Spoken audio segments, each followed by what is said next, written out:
MPD now actively looking for the suspect in the case, the victim's live-in boyfriend. They say just hours before she was killed, they'd been called to the house for help. He talked about domestic violence, which is very ironic because that's exactly what unfortunately led to her demise. She spoke about how she was able to break free from a previous situation that her and her children were a part of. Ow, I finished my wig, y'all. My wig is done. I'ma recurl it, but what you think?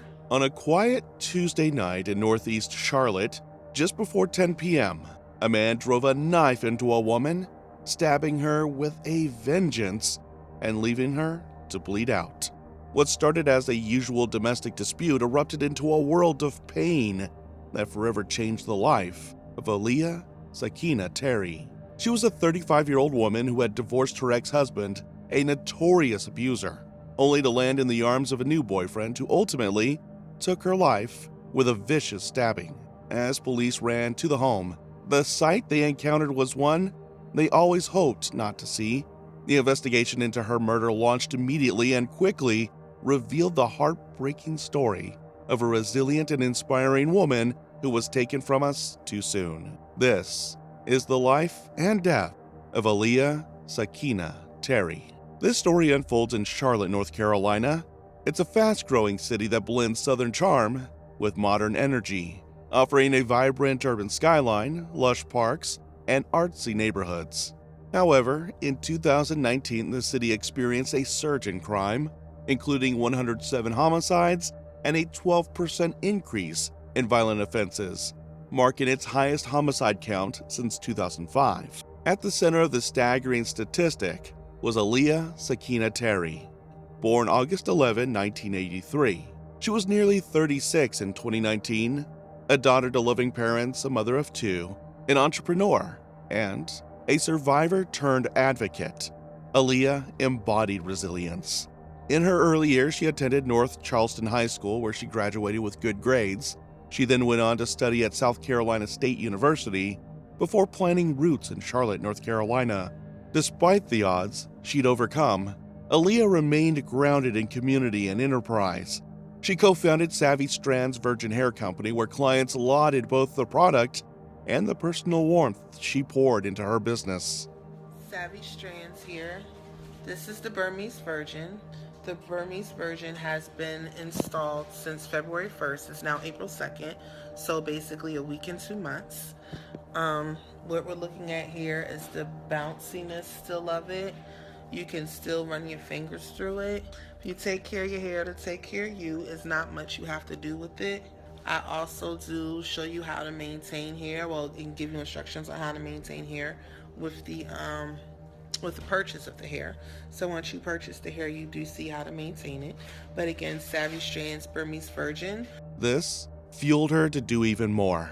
Concurrently, she launched Convenient Communications LLC, serving as owner and CEO. From the outside, Aaliyah seemed unstoppable. Her drive, entrepreneurial. Her purpose, dual, providing for her children and speaking out against domestic violence. Hello, everyone. Hi, my name is Aaliyah Terry. As you can see, I have a table there set up with hair, raw virgin Indian hair. That is visible, so that's not what I really want to talk to you about. So, now to business. I own a company called Convenient Communications LLC. It's a black-owned company. I hire people to work from home. It's from the convenience of your own home. Right now, I'm hiring part-time to take customer service calls for Comcast Communications and Carnival. I created the company in 2015. I worked for corporate America. I did, the American dream thing, went to school, got to... Yet beneath the empowerment lay a fragile personal life. Aaliyah had met a man who would change her view of life. Although she had 2 sweet children with him, babies loved with all their being, their father was a nightmare. She dedicated herself to providing for her children and loving them properly, but this became harder to do as she endured abuse from her husband. So, Aaliyah made a brave choice. She divorced him and moved on with her life. She took her pain and she made it into a weapon to liberate other women. Aaliyah became an advocate against domestic abuse, fighting to help other women survive just like she did. Little did she know, her own story was far from over.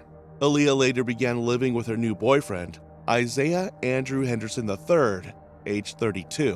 When they met, Aaliyah thought he was the answer to her prayers. He was different from her ex, and she was certain she was making better decisions now. But Isaiah was only an animal in disguise, and soon his horrifying side started to show. In the 12 months leading up to July 2019, police reports indicated nearly 19 calls emanated from their home, but each time, surprisingly, no charges followed. However, neighbors knew some secrets that they hid from the police. One neighbor claimed Isaiah had previously hidden Aaliyah's keys to prevent her from leaving the house. Others mentioned that she had confided in them about rising tensions, fearing things were spiraling out of control. Apparently, Aaliyah had once announced that Isaiah is about to snatch her phone. After this, it was hours before anyone could reach her again. Compounding the horror was a pattern that, in hindsight, was impossible to ignore. WBTV obtained records showing that there, among the 19 separate calls to 911 from Aaliyah's address in the previous year, there were at least 3 for domestic violence and 1 for assault with a deadly weapon. Yet despite this troubling history, no protective orders had been filed against Isaiah. Each time officers responded, it appeared no formal charges were ever pursued. Officers frequently left after determining no crime had occurred, even when tension lingered in the air, until one dreaded night. Around 10 p.m. on July 1st, officers had responded to a 911 call reporting a domestic dispute. According to CMPD, when officers arrived the first time, Aaliyah was home alone. Her boyfriend, Isaiah Andrew Henderson III, had already left. Aaliyah told them no crime had been committed, and the officers left without filing a report or pressing charges. Just 4 hours later, they were back, but this time it was too late. At 1:55 a.m. on July 2nd, 2019, a 911 call marked the turning point. This time, deputies were met not by words, but by blood. Inside the residence on Gold Pan Road lay Aaliyah, gravely wounded from stab wounds. Emergency personnel rushed her to a local hospital. Moments when every second weighed heavily, but the injuries proved fatal. Aaliyah Terry was pronounced dead, her life extinguished alongside her dreams, leaving her 2 young children motherless. The crime scene drew immediate attention, not just for its brutality, but for its chilling context. The very same couple's home that had received a warning earlier now revealed a darker reality. But the real question echoed beyond domestic disturbance. Had these earlier calls been warnings too easily ignored? Right at that moment, the city crossed a grim threshold. Aaliyah's death became Charlotte's 59th homicide of the year, surpassing all of 2018, a stark sign that violence was claiming ground and that it could reach even those whose lives were built on helping others heal. In those early harrowing hours, the narrative was still murky. Reports simply noted an assault with a deadly weapon call, followed by a fatal stabbing. But as detectives dug deeper, they would piece together a sequence of events that revealed more than just heartbreak. It exposed the limits of intervention, the thin line between warning and tragedy, and the courage of one woman whose life was defined by her desire to help. The city mourned, but law enforcement was just beginning its most critical task, unraveling the truth behind what had happened on Gold Pan Road that night. The first hours after the stabbing were intense. Officers began to retrace their steps. They carefully looked back on everything to see if they missed something. It didn't take long for investigators to realize that they had been to this very same residence just hours earlier. Police got a 911 call from the house about a verbal altercation, but when officers got on scene, Henderson was gone. Were told by the female no crime had been committed. They offered her options. 4 hours later, Terry was dead. Police say Henderson came back and stabbed her to death. They recalled it clearly. This tragic timeline sent shockwaves through the community. Neighbors began to speak out, painting a picture of a deeply troubled relationship. Several reported hearing frequent arguments and even seeing behavior they believe to be controlling.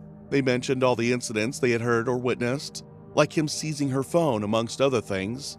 Some people even shared regret that they had not stepped in sooner.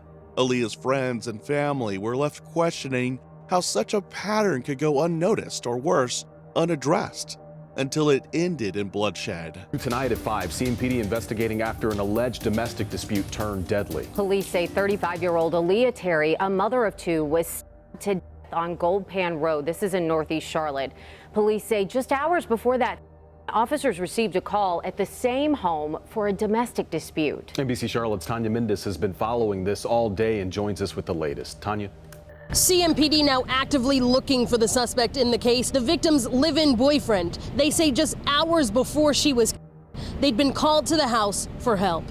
Friends say they knew Aaliyah Terry was in a toxic relationship. It's been escalating. She wanted him to leave the house. The 35-year-old mom dating a man named Isaiah Henderson, who goes by Drew.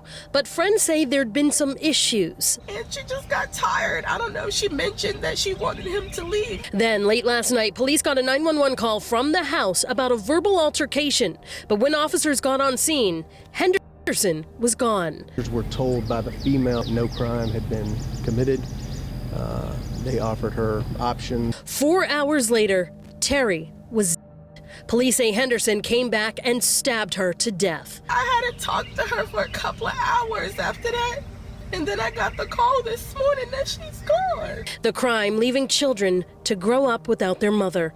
A neighbor says Terry's children were in the house when their mother was attacked. The neighbor says their father arrived a while later to carry them away. And CMPD tells us they have had issues at the home before. There was a breaking and entering call not too long ago, but it turned out to be Henderson who lived at the home. So once again, technically no crime was committed. Reporting at CMPD headquarters, I'm Tanya Mendes, NBC Charlotte. They had seen the warning signs. Now, all they could do was wait and pray for justice. CMPD wasted no time in launching a full-scale investigation. Forensics teams processed the scene meticulously, while detectives began interviewing neighbors and family members. Their objective was clear: find Isaiah Henderson. The police quickly made their first move. A murder warrant was issued swiftly, and Isaiah became a wanted man. Police released his identity and photograph to the public, urging anyone with information to come forward. His face appeared on television screens, news sites, and across social media. Though he had vanished from the scene that night, the net was closing in. Days passed without any news or update on the arrest of the wanted Isaiah. Soon, emotions started boiling over. Activists, city officials, and community leaders decried the failure to prevent a tragedy that seemed in many ways predictable. Domestic violence survivors saw in Aaliyah's story a mirror of their own pasts, and for some, a terrifying glimpse into a possible future. Then, on July 4, a golden breakthrough fell right in the lap of Charlotte Mecklenburg police.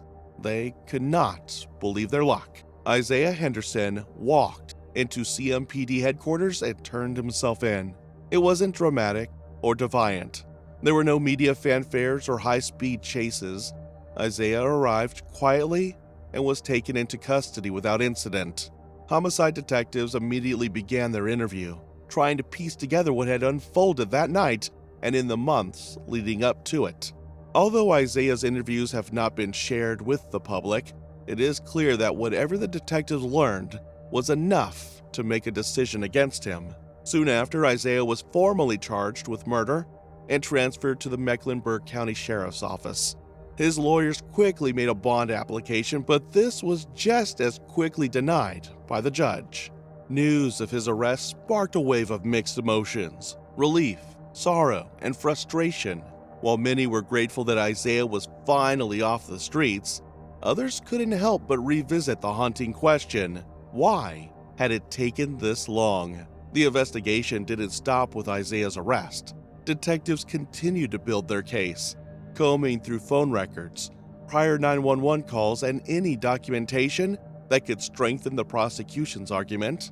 Prosecutors were adamant This was not a crime of passion. It was the final act in a long pattern of escalating abuse. Public reaction remained fierce. Advocates for domestic violence reform called for deeper scrutiny into how police handle repeated calls for help, particularly in cases where no formal charges are pressed. As the months passed following Aaliyah's tragic death, the case against Isaiah Henderson III advanced into the courtroom. Legal filings confirm that Isaiah entered a plea of not guilty when first charged with murder in a hearing, citing the domestic dispute call earlier that evening and Isaiah's alleged return to the home. Prosecutors pursued charges of first-degree murder and assault with a deadly weapon. During a later hearing, newsroom reporters indicated prosecutors decided not to pursue the death penalty. Instead, the case proceeded under North Carolina's first-degree murder statutes, which carry mandatory life sentences. The judge scheduled Isaiah's next court appearance for mid-November, marking a turning point as the legal battle progressed toward trial. There have been no updates on this case, but the pain and hurt remain alive. It was a short hearing here this morning, only a few minutes or so, but it had a tremendous impact on the family of a young woman who had lived with, and police say, from domestic violence. It's been very rough knowing that my daughter was in it. Wanda Sanders stood between her two grandchildren and tried to pick herself up again after watching the man charged with her daughter plead not guilty. And I'm asking all you women or even men that's being victims to get out before you can leave so you can have a life and not happen what happened to my daughter. Outside the courtroom and in neighborhoods across Northeast Charlotte, the grief was palpable. In the wake of Aaliyah's death, family and friends expressed outrage. The decision not to seek the death penalty provoked protest and tears from those who gathered to honor her. They wore shirts emblazoned with Aaliyah's name, determined to keep her memory close until justice was delivered. Advocates stressed the importance of early intervention, fearing that the incident might have been preventable if earlier signs were taken more seriously. Aaliyah's publisher, Nikita Davis, was among those who spoke out, sharing that Aaliyah had hoped her upcoming book, The Queen Experience, would give women the courage to leave abusive relationships. Yeah, Aaliyah Terry had hoped that her story would encourage other women, but days before the book's pre-order, police say she was here in her own home by her boyfriend. I was devastated. I was in my office at work. I just started bawling, crying. Nikita Davis talked to me via Zoom. She said she's still upset over the loss of her friend, Aaliyah Terry. She was a beautiful person inside and out. She kept a beautiful smile. But Davis says her friend had endured and overcome much heartache. She recently wrote her account about it in a book called The Queen Experience. Davis is the book's publisher and says Terry had hoped her story would inspire abused women. She talked about domestic violence, which is very ironic because that's exactly where unfortunately led to her demise. She spoke about how she was able to break free from a previous situation that her and her children were a part of. That same week, the book became available for pre-order. Davis announced that half of the profits would go toward a fund for Aaliyah's children. It was a small step in a much bigger journey to ensure her death would not be in vain. As the city of Charlotte took a collective breath, preparing for what would be a high-profile court case, the grief remained fresh. The courtroom would become the next battleground, but for now, Isaiah was behind bars, and the first chapter of justice had finally begun. Still, for those closest to Aaliyah, closure was a long way off. The scars of what happened on that July night would linger, not just for her children, but for an entire community that failed to protect one of its own. Details around Aaliyah's funeral were shared by several outlets, noting the timing. Her family planned it just days before her 36th birthday in 2019. This added an additional layer of heartbreak for loved ones who had already been shaken by domestic violence. Although no official memorial transcript has been published, family members across reports praised her resilience, her two children, and her dedication to supporting others through her co-authored book. Aaliyah's death raises urgent questions. How many domestic violence calls go unanswered until tragedy strikes? Could her previous calls to police have triggered an intervention that might have saved her life? Charlotte Mecklenburg police had confirmed 19 calls from her address within a year, yet no protective orders were ever filed. Neighbors and experts warned this pattern is common in cases of intimate partner violence. Victims often withdraw or minimize incidents under pressure, allowing abusers time to escalate. Aaliyah Terry's legacy is more than a tragic headline. She was a mother, a daughter, a friend, an entrepreneur who founded Savvy Strands Virgin Hair Company and Convenient Communications LLC, all while studying at South Carolina State University and advocating for survivors of domestic abuse. Her words, as co-author of the Queen Experience, called for empowerment and healing, and in the wake of her death, they echo as a reminder of what the world lost and what we must fight to prevent. If you're experiencing abuse or know someone who is, don't wait. Reach out to your local domestic violence hotline. Services are confidential and available 24/7. In North Carolina, contact the state's domestic violence hotline. If you're in the U.S., you can call 1-800-799-7233. If you see suspicious patterns, whether it's frequent 911 calls from the same address or controlling behaviors, report them. Encourage your community and law enforcement to take every sign seriously. Let us know what you think in the comments section below.